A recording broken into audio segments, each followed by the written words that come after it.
Real numbers class 10th का first chapter जिसको आज हम लेकर आए हैं। ये चैप्टर में बहुत सारी चीज़ें हैं जिसको आपको समझना चाहिए ताकि आपका 10th का प्रिपरेशन जो आप जिस हिसाब का चाह रहे हैं वैसा हो सके। तो चलिए देखते हैं। आज के इस वीडियो में हम सिंपली छोटी छोटी दो चीज़ें कवर करेंगे। एक ये करेंगे कि HCF क्या होता है एंड एक यूक्लिड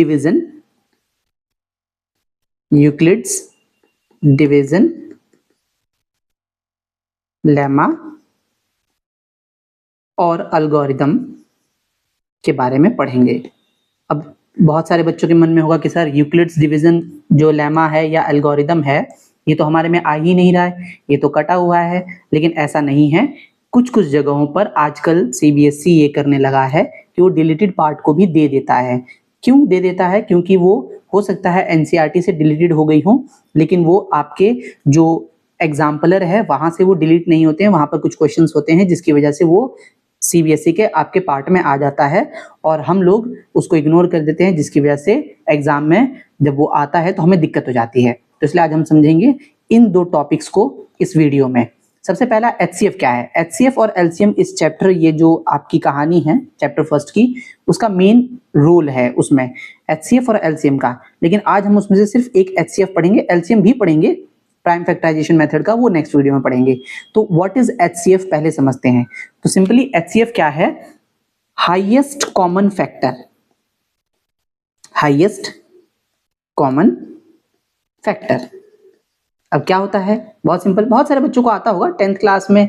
ऐसी ये कोई बड़ी चीज नहीं है जो आपको नहीं आए, फिर भी हम एक बार देख लेते हैं। जैसे फॉर एग्जांपल अगर मैं कहूं आपको कि 36 एंड 48, ये दो ऐसे नंबर्स हैं जिनका आप ये क्वेश्चन हम ले लेते हैं जिसमें आपको मैंने कहा कि इसका आप हाईएस्ट कॉमन फैक्टर निकालिए। हाईएस्ट कॉमन फैक्टर का मतलब होता है सिंपल सी चीज कि ऐसा टेबल जो इन दोनों में दोनों का फैक्टर हो, सॉरी दोनों में नहीं, दोनों का फैक्टर हो, ठीक है। तो उसको हमें ढूंढना है और वो आपका HCF होगा। तो हम सिंपली अगर हमने जो मेथड सीखा है वो देख लेते हैं। तो हम क्या करते हैं, सिंपल हम इसको प्राइम फैक्टराइजेशन मेथड से लेते हैं। ये हो जाएगा 18 9 3 1 24 12 6 3 एंड 1, ठीक है। अब आप देखेंगे जो 36 है उसका फैक्टर बन रहा है 2 इंटू 2 इंटू 3 इंटू 3, ओके। और 48 जो है उसका फैक्टर बन रहा है 2 इंटू 2 इंटू 2 इंटू 2 इंटू 3, है ना। 4 2 हैं तो हमने भी 4 2 ले लिए। अब पेयर देखेंगे आप, ऐसे नंबर्स जो दोनों में कॉमन हैं तो वो ये नंबर्स हैं। कौन कौन से? 2 इंटू 2 इंटू 3, तो 2 2 जा 4, 4 3 जा 12। तो 12 ऐसा नंबर है। This is the HCF of 36 and 48। तो ये 12 ऐसा नंबर है जो 36 को भी डिवाइड करेगा और 48 को भी, और ये सबसे बड़ा है। इससे बड़ा कोई भी नंबर नहीं होगा जो 36 और 48 दोनों को डिवाइड करेगा। This is called HCF। ये बहुत सिंपल तरीका है। बहुत सारे लोग इसको ऐसे भी, वो 2 की पावर 2 इंटू 3 की पावर 2, और नीचे वाले को लिख देते हैं, ये ऊपर वाला है, और इस वाले को लिख देते हैं 2 की पावर 4 इंटू 3 की पावर 1, और उसके बाद उसका कॉमन करते हैं। कोई दिक्कत की बात नहीं है, अगर वो मेथड भी आता है आपको तो कोई दिक्कत नहीं है, वो भी आप सीख सकते हैं, उसको भी प्रैक्टिस कर सकते हैं। और इस तरीके से इसलिए करवा रहा हूँ क्योंकि ऐसा बच्चा जिसके मैथमेटिक्स बहुत पुअर है वो ये ऐसे पैटर्न ही देखकर घबराने लगता है कि ये पावर कहाँ से आ गया, इसको कैसे करना है। तो वो उसको हमने नेग्लेक्ट किया है कि हमें वो उस पर ध्यान नहीं देना, हमें बिल्कुल सिंपल सिंपल तरीके से सीखना है ताकि मैथमेटिक्स का स्टार्ट जो है वो मजेदार हो सके। तो चलिए, HCF तो हमें आता है, ये प्राइम फैक्टराइजेशन मेथड से हमने किया है और ये हमने पहले से भी देखा हुआ है। तो HCF हमें समझ में आ रहा है।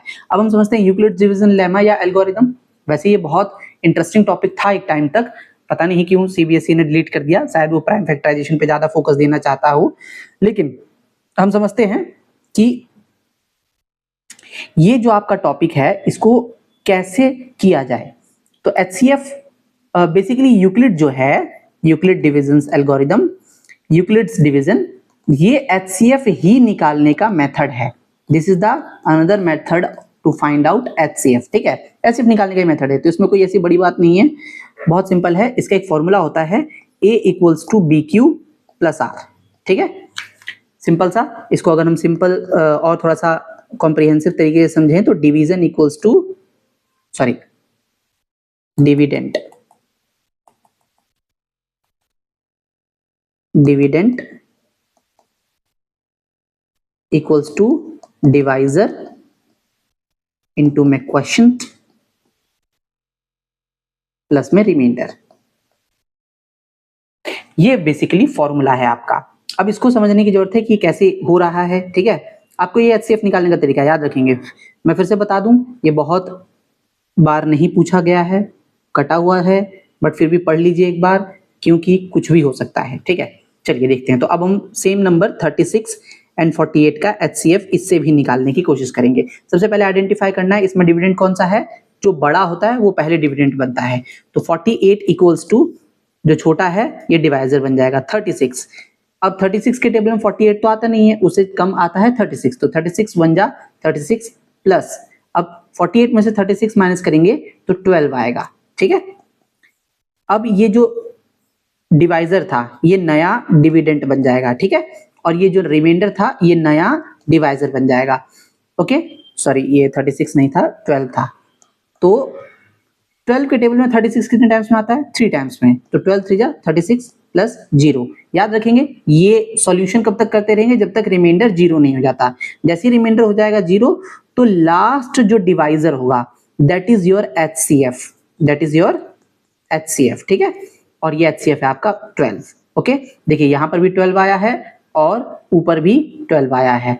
याद रखेंगे मेथड भले अलग हो, आंसर सेम होना चाहिए, क्योंकि अगर आंसर डिफरेंट आ रहा है तो समझ लीजिए आपके मेथड्स में कोई गलती है।